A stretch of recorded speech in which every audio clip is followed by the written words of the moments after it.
자, 많이 보셨죠? 정의란 무엇인가? 요즘에는 이제 마이클 샌델이 쓴 저서로서 베스트셀러로 이제 많이 읽히고 있고요. 자, 아주 과거라고 한다면은 우리가 어떤 문명을 가졌을 때부터라고 이야기해도 좋죠. 자, 정의라고 하는 부분에 대해서 우리는 계속해서 이제 고민을 좀 해봐야 돼요. 자, 여러분들 소방관이 된다면 당연히 정의로운 소방관이 되고 싶죠. 그리고 당연히 정의로운 소방관이 되어야 할 것이고, 그지? 문제는 뭐냐면 정의가 뭐냐는 거지. 이 정의를 알고 가셔야만 면접에서 답변을 하실 수가 있어요. 근데 이 기준이 서 있지 않고 그 다음에 면접 준비를 한다. 물론 전공 부분에 대해서는 당연히 저보다 많이 아시겠지. 그렇지만 여러분들의 인성 그리고 소방관으로서의 자질과 덕목을 표현하는 데 있어서 그때부터는 사실은 정답이 없어요. 면접이라고 하는 거는 어떤 정답이 딱 들어있나요? 뭐 전공 면접 말고는 사실 그런 어떤 정답이 들어있질 않습니다. 근데 그래도 본인이 생각하는 소신 있는 명답은 할 수 있어야 된다는 거지. 그때 그 기준이 뭐냐는 거야. 그 기준. 그 기준은 결국 어쩔 수 없이 뭘로부터? 정의로부터 출발한다고 이야기할 수밖에 없을 겁니다. 자, 우리 안경 쓴 남학생. 정의가 뭐라고 생각해요? 올바른 거. 그죠? 바를 정자에 오를 의자니까, 그지? 올바른 거 맞습니다. 그럼 올바른 건 뭔데?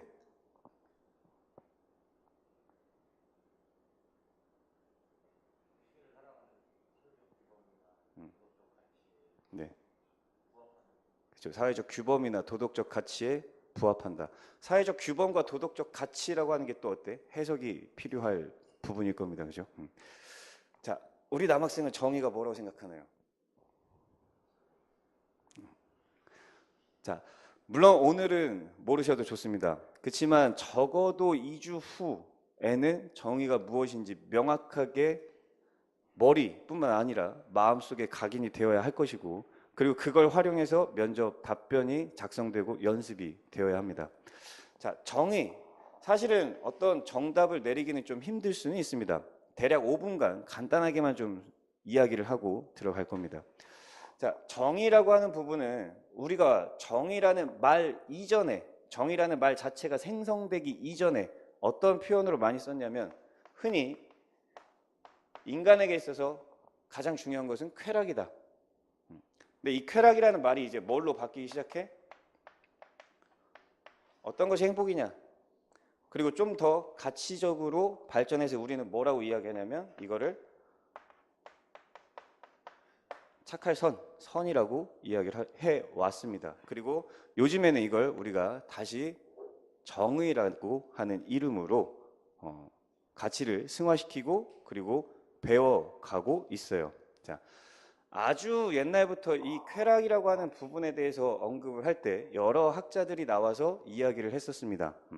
어쩔 수 없이 필요한 이야기이기 때문에 좀 들어주셨으면 좋겠어요. 자, 일단은 누가 어떤 이야기를 했냐면 벤담이라는 사람이 먼저 이야기를 했습니다. 그리고 이 벤담이라는 이야기를 조금 쉽게 이해하기 위해서 우리는 어떤 딜레마를 가지고 연습을 하냐면 트롤리의 딜레마라고 하는 가정 상황으로 연습을 합니다. 자, 기차가 이쪽으로 진행이 되고 있어요. 하필이면 공교롭게도 브레이크가 고장나 있어. 근데 이쪽에는 5명의 사람이 있고요. 이쪽에 몇 명 있어? 이쪽에는 1명이 있어요. 자, 나는 지금 기차를 몰고 있는 와중에 브레이크가 고장났어. 다만 할 수 있는 건 뭐냐면 기차의 선로를 변경할 수는 있습니다. 자, 그럼 우리는 어느 쪽으로 가야 되지? 자, 우리는 어느 쪽으로 가야 돼? 5명으로 가야 돼? 1명으로 가야 돼?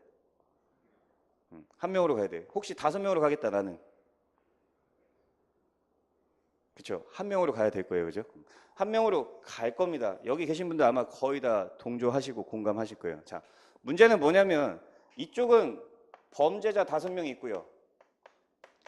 이쪽은 우리 부모님 1명이 있어요. 자, 여러분들은 기차를 어느 쪽으로 가시겠어요? 솔직하게. 범죄자. 그럼 난 범죄자로 가겠다.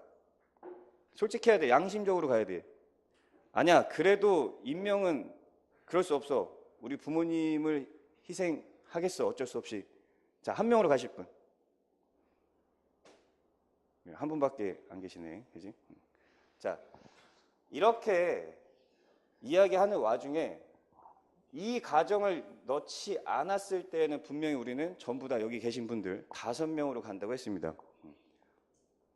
우리가 정의를 추구하는 데 있어서 그 행복을 뭘로 평가했다? 양으로 평가했어요. 그래서 벤담을 뭐라고 이야기하냐면 양적 공리주의라고 이야기를 해요. 자, 근데 밀이라는 애가 나와서 좀 전에 제가 이야기했던 가정 상황을 던지는 거죠. 범죄자 5명과 그리고 부모님 한 분일 때 양으로만 측정할 수 없는 상태가 분명히 있을 것이다 라고 이야기를 해주는 거예요, 지금 얘가. 그래서 어떻게? 이 행복과 선이라고 하는 건 양으로만 측정되는 게 아니라 질로 측정이 될 수 있다. 그래서 밀이라는 애는 어떤 이야기를 하냐면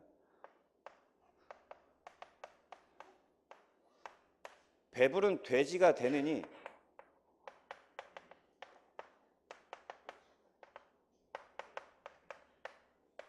배고픈 소크라테스가 되는 것이 훨씬 더 낫다라고 이야기를 합니다. 그리고 이것이 훨씬 더 정의롭다라고 이야기를 하죠. 그래서 밀 같은 경우에는 무슨 공리주의라고 이야기하냐면 질적 공리주의라고 이야기를 합니다. 질로서 평가를 해야 한다. 자, 지금 단순한 트롤리 딜레마가 아주 우스운 넌센스 퀴즈처럼 보일 수 있겠지만 앞으로 여러분들이 소방관의 직무를 수행할 때 이런 상황들을 굉장히 많이 맞닥뜨릴 수밖에 없다는 얘기예요. 근데 그때마다 직관적으로 판단하면 돼, 안 돼? 단지 부모님이니까 그러면 내가 모르는 사람이 한 명이 갇혀 있고 내가 아는 사람이 한 명이 갇혀 있어. 그럼 여러분들은 누굴 구해야 돼? 똑같은 화재 현장에서 내가 아는 사람이 갇혀 있고 목소리가 들려, 외침이. 내가 모르는 사람이 갇혀 있고 외침이 들려. 그럼 우리는 어느 쪽으로 가야 돼?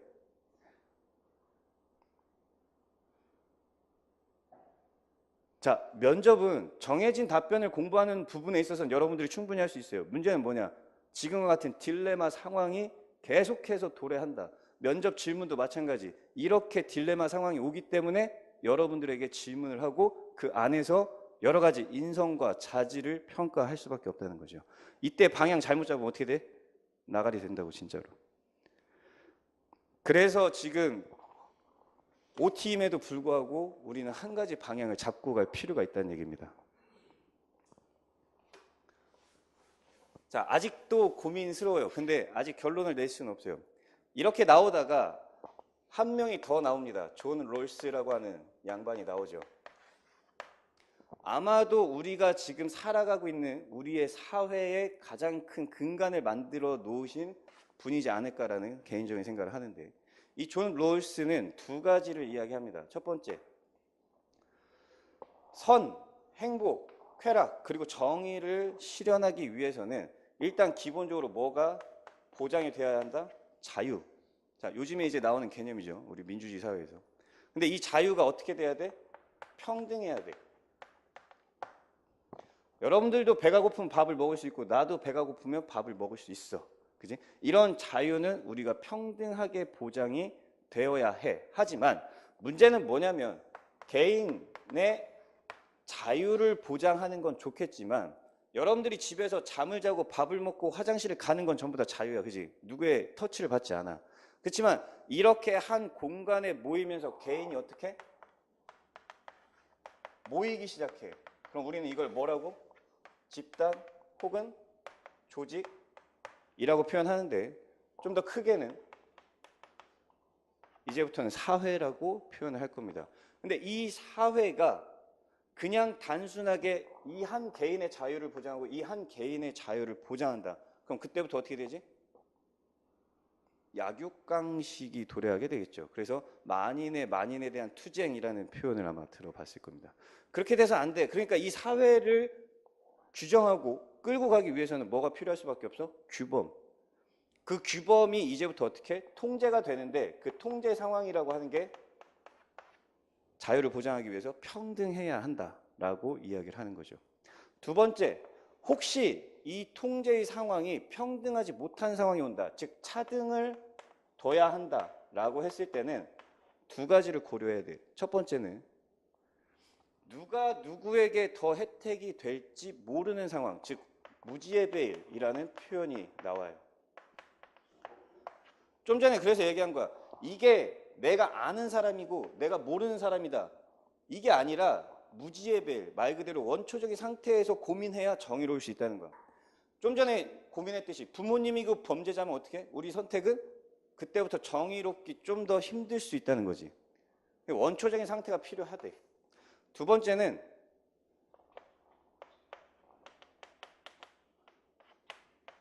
최소 수혜자에게 최대 이익을 주는 선택을 해야 한다. 자, 단순한 예로 보면 우리 왜 건물에 화장실이 두 칸 있어요. 화장실이 한 칸, 두 칸.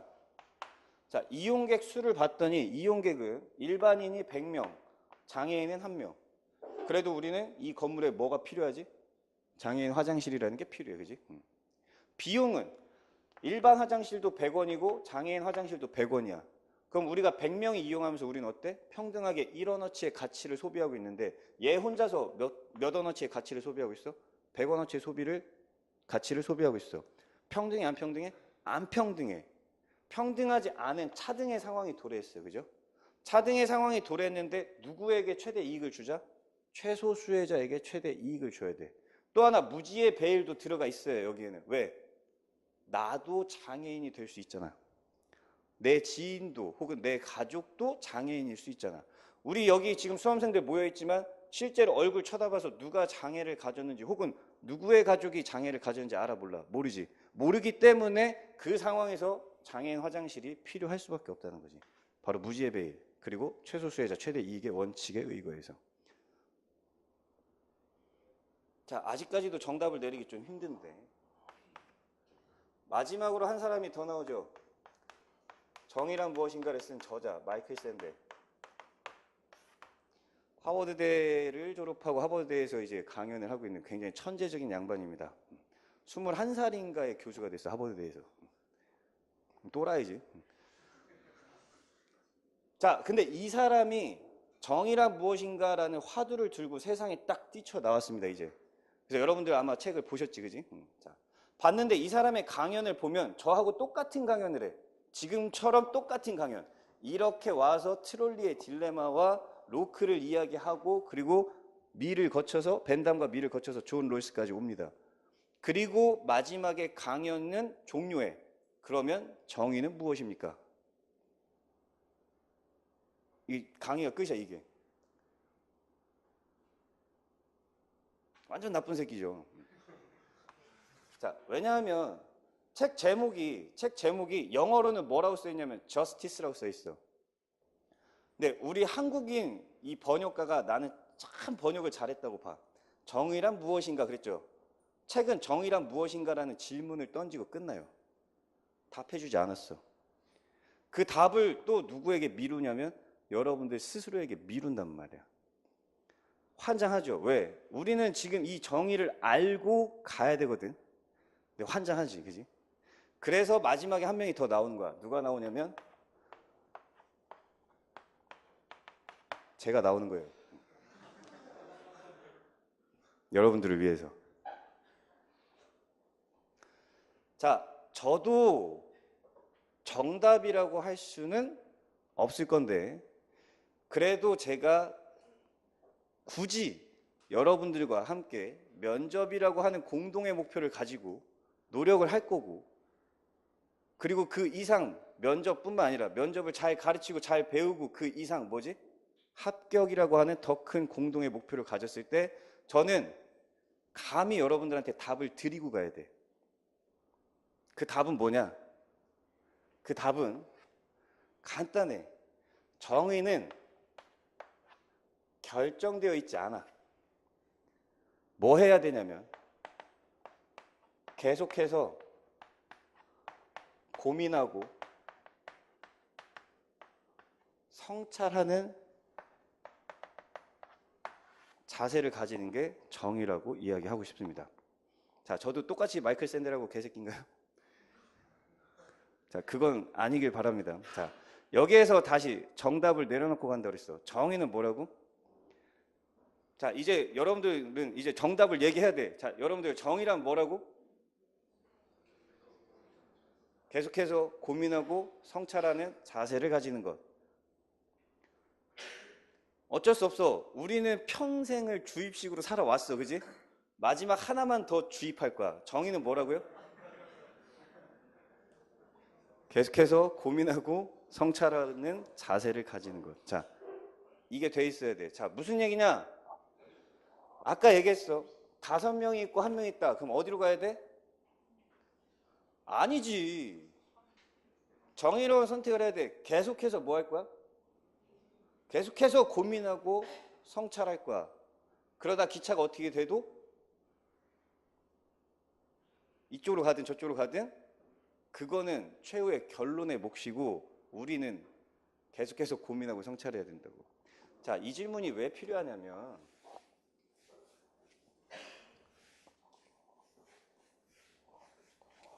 자, 이 정의가 왜 필요하냐면 잘 들으세요. 이제부터 이게 이론하고 면접하고 이제 이렇게 붕 떠 있으면 안 돼. 지금부터 이제 잘 들어야 돼. 면접이야. 자, 비행기를 탔어. 비행기는 지금 현재 추락을 할 거야. 추락을 할 건데 몇 명이서 탔냐면 우리 소방대원들 5명이 탔어. 뭐 헬리콥터라고 해도 좋고. 자, 5명이 탔는데 추락할 거야. 추락하는데 낙하산이 몇 개밖에 없냐면 4개밖에 없어. 자, 집단 면접 들어온 5명 지금부터 토의하세요. 누구 안 주고 누굴 안 줄 건지.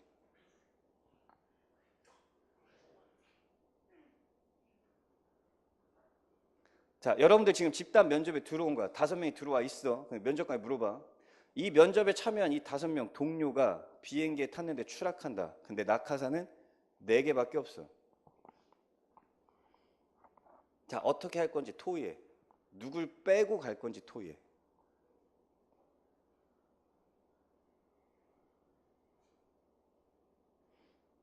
자, 그때 제가 낙하산을 안 매겠습니다라고 손 드실 분.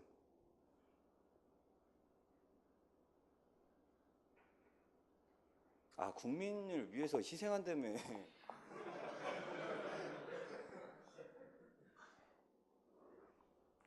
국민을 위해서 희생 안 하실 분 손 들어봐. 아, 국민을 위해서 희생한다며. 근데 동료를 위해서 내가 낙하산을 안 매겠다. 손 드실 분 없어? 자, 한 번만 더 기회를 드릴게요. 내가 안 매겠다. 자, 오늘은 안 들어도 되는데 2주 후에는 꼭 다들 손을 들어주세요.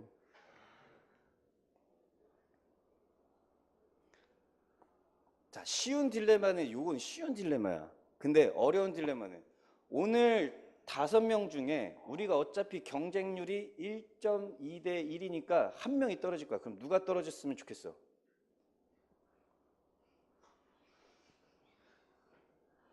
그때 내가 떨어지면 좋겠다라고 손 드실 분. 답을 배웠는데 손 들어야 된다니까. 자, 어렵죠. 이렇게 어려운 거야. 근데 이게 해결이 돼야 나머지 이제 소방관으로서의 직무와 연결한 여러 가지 상황들 있지. 그때 답이 나와. 자, 답을 알려드릴게. 답 궁금해요? 자, 5명 있어. 낙하산 4개가 있어. 답 궁금해? 다음 시간에.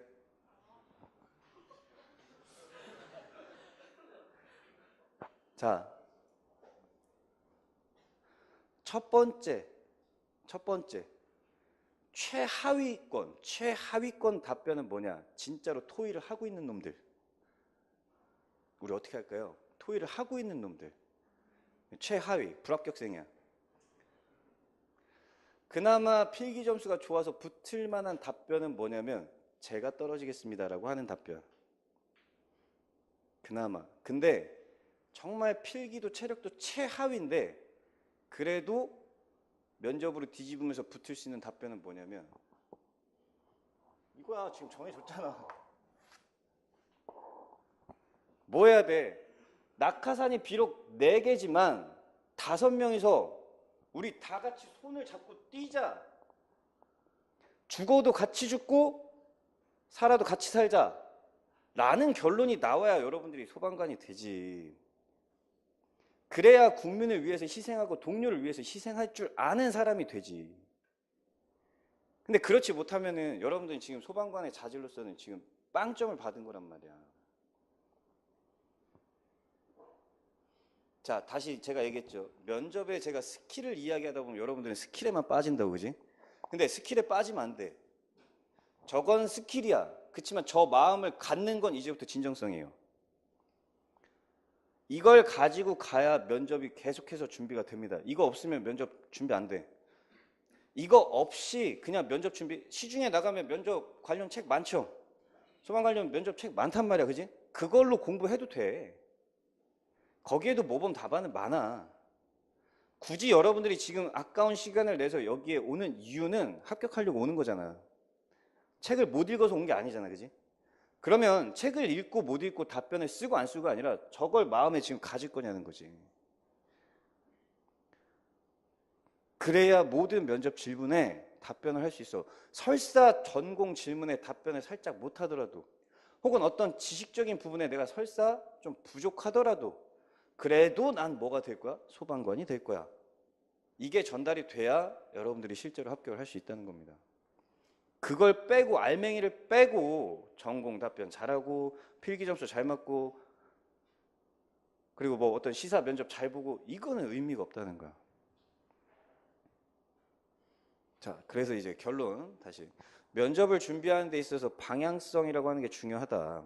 근데 그 방향성은 뭐냐? 여러분들이 제가 방향성이라고 이야기하니까 면접 답변에서 예, 아니오를 어떻게 결정하는 것이냐, 이런 방향성만 아마 생각하셨을 수도 있습니다. 근데 제가 이야기하는 방향성은 예, 아니오가 아니야. 그것보다 훨씬 더 중요한 건 진짜 소방관이 될 것인가, 이 얘기고, 이제는 앞으로 소방관이 될 것이다가 아니라 뭐야? 나는 소방관이다 라고 생각을 해주셔야 돼. 나는 소방관 시험을 준비하는 수험생이 이제 아니야. 오늘부터 뭐야? 오늘부터 난 소방관이다. 그래야 아까 같은 상황에서 어떻게? 제가 떨어지겠습니다, 제가 낙하산을 매지 않겠습니다 라고 손을 들 수 있어요.